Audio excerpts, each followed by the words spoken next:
Hey, what's going on, guys? Welcome back to the channel. My name is Nick Theriot, and today I have an exciting new video for you guys. Today, I want to talk about testing, the theory behind testing, why you need to be doing testing. This comes down to creative testing, audience testing, copy testing, and I'm going to show you how to structure those things more from a higher perspective, as I do have videos on how to set this up in the ads manager, and that can be found on the channel. If you look up like best ad account management strategy, just uploaded that on, I think it's what, let's see, 11/19/2021 on Friday. Uploaded that video. That one does a really great job explaining this, but I want to go more further into just how to think around it. So with that being said, make sure you hit the like button and hit that subscribe button for new videos every Monday, Wednesday, and Friday. That being said, let's hop into it. So, running a test, and I like to say a test because that's how we kind of basically talk about it in the advertising industry, but a test is also considered an experiment. And experiments, we're going to dive back into science class, like 7th, 8th grade, and talking about experimenting. So experimenting is necessary because it provides us with information which is not based solely on beliefs, but on facts. So we're basically saying that, hey, I believe this creative works. I have this happen all the time with my clients. Hey, I believe this ad works. I really want to run it. Like, okay, cool. We run it, does horribly, communicate back with them. Hey, ad did not work. Oh, well, I thought it would do great. I'm like, here's the facts. Here's the proof it works. Oh, okay, great. Versus, okay, cool. Yeah, let's run it. Let's push a bunch of spin behind it. Boom. And it doesn't work. And then you're just like, well, I thought it would work. Well, I know, me too, blah, blah. Like, then also running controlled experiment, running another creative behind it. That's a proven one and understanding that. So long story behind all that. But to stay back on the video, to run a proper experiment or test, as we like to call it in the ad world, you need to understand variables at play. And this is the biggest reason why behind this video is a lot of advertisers don't understand the variables and how to control your variables. So that way you're not running, I forgot how to say it, a bad experiment, but like a contaminated experiment, essentially, where you have too many unknown variables. So controlled, a controlled variable remains constant and unchanged during experiment. So every experiment you have a whole bunch of control variables, and then you have one independent. That's the key right there.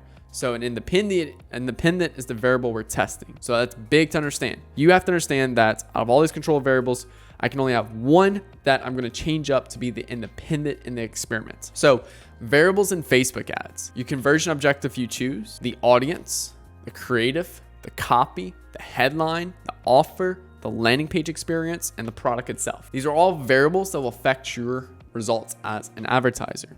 And honestly, some would say there's more to this, but these are the ones we want to focus to on this video. Now, as an agency, as an advertising agency, this is the only variables we focus on and we like to test. Just because one, that's our job, that's our responsibility. This is what clients are paying us for. Audience, creative, copy, headline, and obviously we'll do some consulting with the landing page, the product, and typically we like to do one test a month around the landing page and the offer.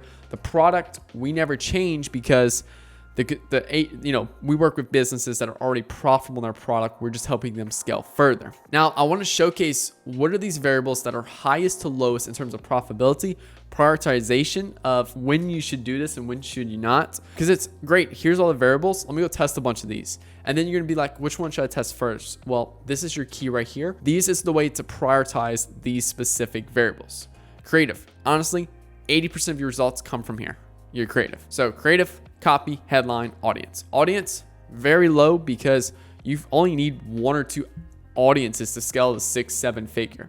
So you don't need a whole bunch of audiences. I think that's a big misconception a lot of people have in advertising. Headline, honestly, the creative's gonna grab the attention. First line of copy's gonna do a lot of attention grabbing.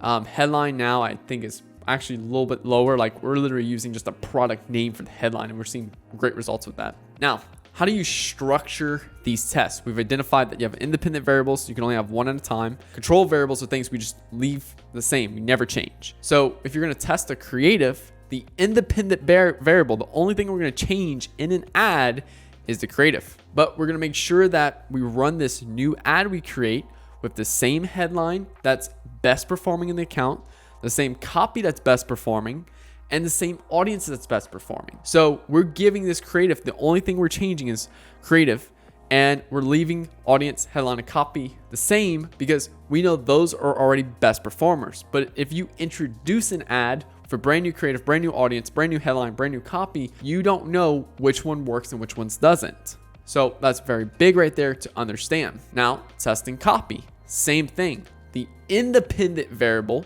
is the copy. We're putting a whole new piece of copy in there. So the only variable we're changing is copy. Now, we're going to leave the audience the same, the headline the same, and the creative the same. And yeah, and that's essentially how you test copy. So now we know if this ad does better, we know that this copy, it could be a big winner. Now, again, it takes a little bit more time because we really want to spin on those for a period of time before we can say yes or no to it. Headline, same thing here. We're going to keep the control variable, the audience, the copy, the creative, but the headline is going to be the only thing different. And then testing audience. So we'll basically go ahead and duplicate an ad set with all of our best performing ads.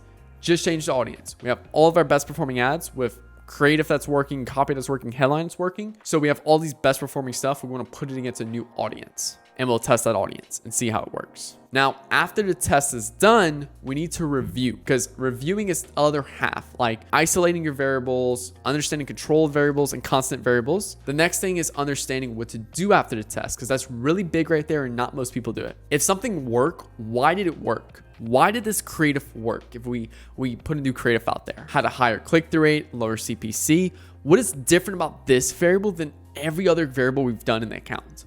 This creative and then every other creative in the account. Big right there.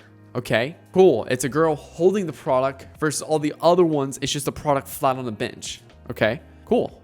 That's something interesting. That's something that maybe we can dive further into. We need to put more people in ads, going ahead and working with the product, playing with the product. So let's test that next.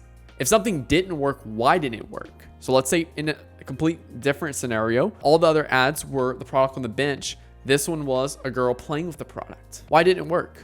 Well, you're zoomed a little further back from the product. You can't quite see it well. The girl's kind of distracting, and honestly, it just doesn't really do it well. Then let's further test this, as in like maybe we can try one or two more variations of a person holding a product, because we are solely our belief is that playing with the product or holding the product is going to do better.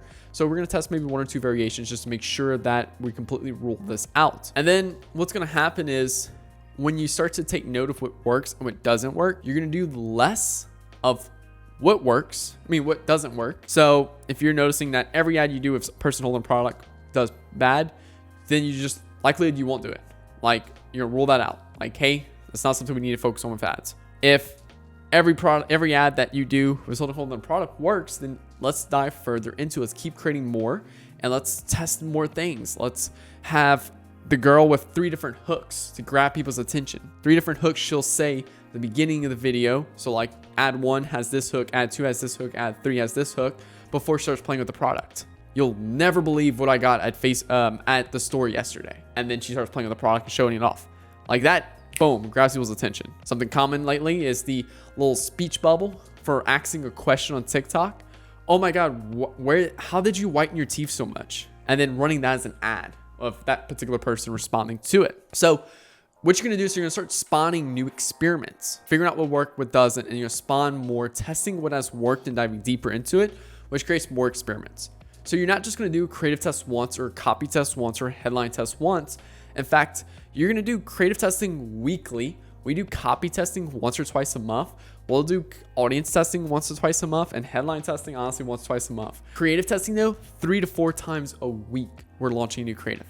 Just because, again, we know from a prioritization level of what drives the best results compared to everything else. And we know it's creative. So we want to have more focus around what works.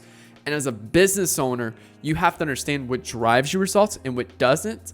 And then also what drives more results relative to everything else.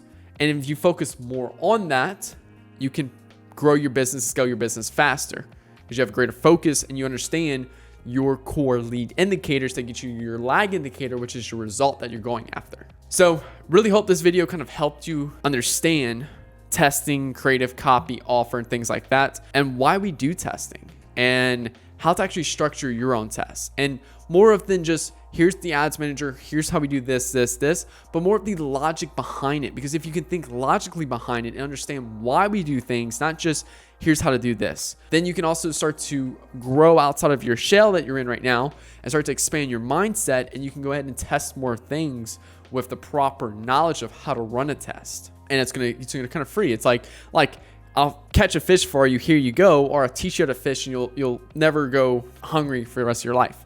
That kind of little standard thinking process. So thank you guys so much for watching this video. Hope you enjoyed it. I know definitely tough, but let me know what y'all believe on these mindset series I've kind of done over the last two, or that last video and this video, or maybe my next video. I have one other video that's kind of talking about like feedback loops and stuff like that. This is the type of stuff I love. As a marketer, we dig deep into psychology and how people work and how people think, because then we create ads that can leverage that. And I also love it for understanding how we think as marketers to you guys, so that way you guys can think as marketers as well. So thank you all so much for watching. Make sure you hit the like button, hit that subscribe button for new videos every Monday, Wednesday, and Friday. Thank you so much for the support on the channel. If you're an e-com business owner and you're doing at least $25,000 a month in revenue and would love to hop on a call with us, click the link below. We'll just look at your brand. We'll discuss strategy. We'll put a strategy together for you that you can take and run with if you choose, or you'll have the option to work with us if you would like. So make sure you click the link below to book that call. And with that being said, guys, my name is Nick Theriot. Hope you enjoyed this video. I'll see you guys later. Peace out.